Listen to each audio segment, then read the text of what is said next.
The depiction of sex was quite, not quite hidden, but coded almost. It's as if it's a secret coded language that was used. The world is full of mysteries, hidden beneath layers of history, covered in darkness, and lurking in places where no one dares to venture. Imagine uncovering secrets that defy logic, discoveries so astonishing and terrifying that they challenge everything we thought we knew about our reality. These recent revelations, brought to light by daring explorers, scientists will leave you questioning the boundaries of human understanding. Are there otherworldly creatures living among us, hidden away in the most inaccessible corners of our world? Join us as we unravel 10 recent terrifying discoveries you won't believe. Number 10, Pit of Giant Hand. During the period when the Hyksos, a northern Canaanite people, ruled part of Egypt, they established Avaris, now known as Tel El Daba, as their capital. This civilization thrived for over 3,600 years, with King Kian leading them during a notable era. Under Kian's rule, a peculiar and horrifying practice emerged: human hands buried in the sand. This mystery remained unsolved until 2011, when archaeologists excavating Kian's palace made a startling discovery: 16 human hands buried in 4 pits. 2 pits at the palace entrance contained broken right hands, likely presented to the king or his officials in exchange for gold. The remaining 14 hands were found in 2 pits outside the palace, all intriguingly right hands, with no left hands present. Manfred Beatak, the director of the excavation, noted that each pit had a unique significance, suggesting a ritualistic or symbolic importance. This discovery represents the first archaeological evidence of right hand amputation, even though ancient Egyptian texts and art mention soldiers presenting amputated right hands for rewards. There are no records of this practice in northern Canaan, suggesting it may have been adopted from Egypt or elsewhere. Researchers are now looking to the Egyptian Narmer palette, which dates back 5,000 years, for insights into this horrible tradition and its origins. The practice of presenting amputated right hands to the king or his officials likely had deep cultural and possibly religious implications. It might have been a way to demonstrate loyalty, submission, or to display victory over enemies. The fact that only right hands were found could indicate a specific ritualistic significance, as the right hand was often considered the dominant hand, symbolizing power and authority. The Hyksos' rule over Egypt was marked by significant cultural and technological exchanges, which might explain the adoption of such practices. This era also saw the introduction of new military technologies and administrative practices that influenced Egyptian society long after the Hyksos were expelled. The discovery of these hands provides a fascinating glimpse into the complex and often brutal world of ancient Egypt and its interactions with neighboring cultures. In addition to the excavation findings, the broader historical context of the Hyksos period reveals a time of significant disruption and transformation in ancient Egypt.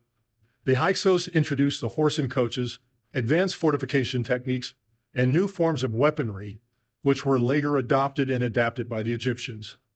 The legacy of the Hyksos period is a proof to the dynamic and interconnected nature of ancient civilizations, where cultural exchange often occurred through both peaceful and violent means. Number 9, Lost Golden City.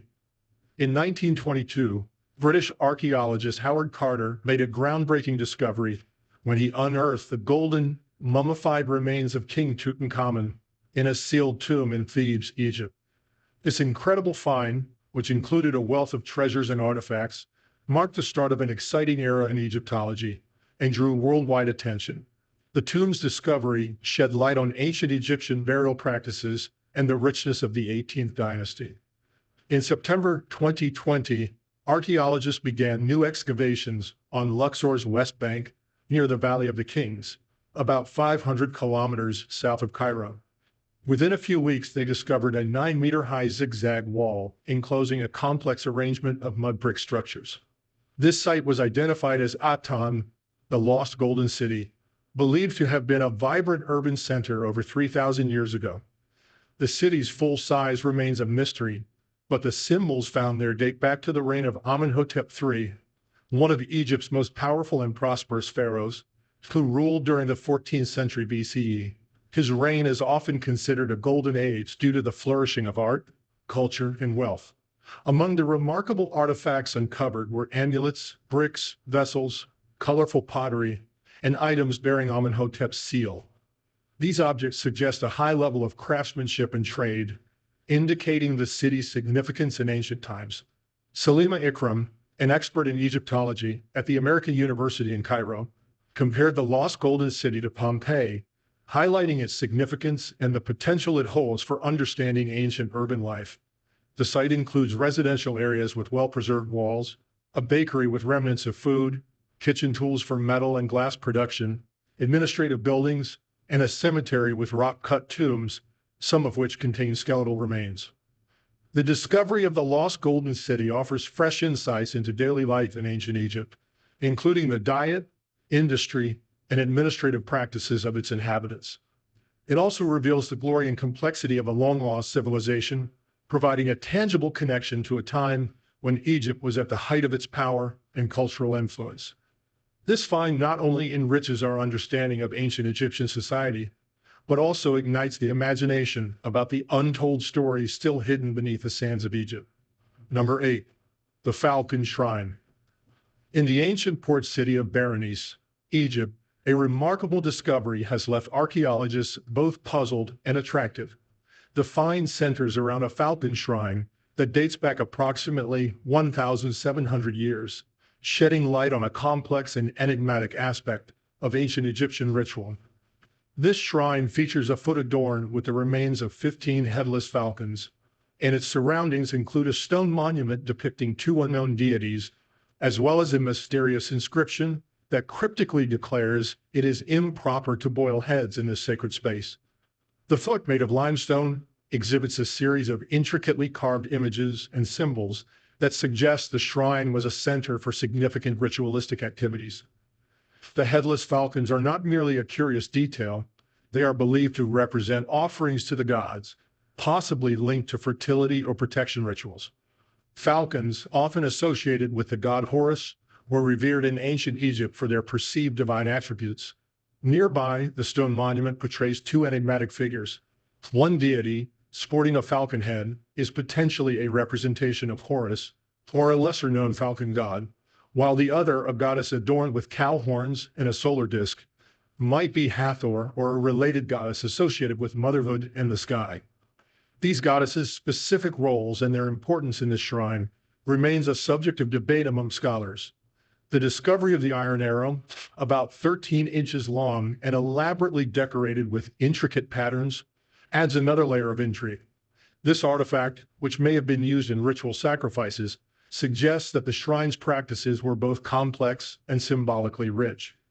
The arrow's presence hints at possible ceremonial use, perhaps in the hunting of sacrificial animals, or in symbolic acts related to the shrine's deities. The Greek inscription on the gravestone, "It is improper to boil a head in here," implies that the boiling of heads was a known practice, but deemed unsuitable for this sacred site. The gravestone, made from a rare type of marble, features finely detailed carvings that provide a snapshot of the religious norms and taboos of the period. Researchers have proposed that the headless falcons were part of an elaborate ritualistic offering, potentially linked to the practice of boiling sacrificial animals before presentation. This practice might have been aimed at purifying the offerings, facilitating the removal of feathers, or adhering to specific ritualistic requirements. The arrow could have symbolized the cutting away of impurities or the act of presenting offerings in a ceremonially correct manner. As more layers of this ancient ritual are uncovered, the Falcon Shrine reveals a rich fabric of religious practices and beliefs from antiquity. The site not only illuminates the complexities of ancient Egyptian worship, but also offers a unique glimpse into the sacred and often secretive world of early religious ceremonies. Number 7. The Labyrinth of Haara. The Labyrinth of Haara, also known as the Black Pyramid of Dashur, is soaked in mystery and historical fascination. Situated about 60 miles southeast of Cairo, this ancient marvel was erected during the 12th dynasty by Pharaoh Amenemhat III. The pyramid stands an impressive 75 meters tall, with a base measuring 105 meters across and a dramatic 57-degree slope. Its rugged limestone face shows the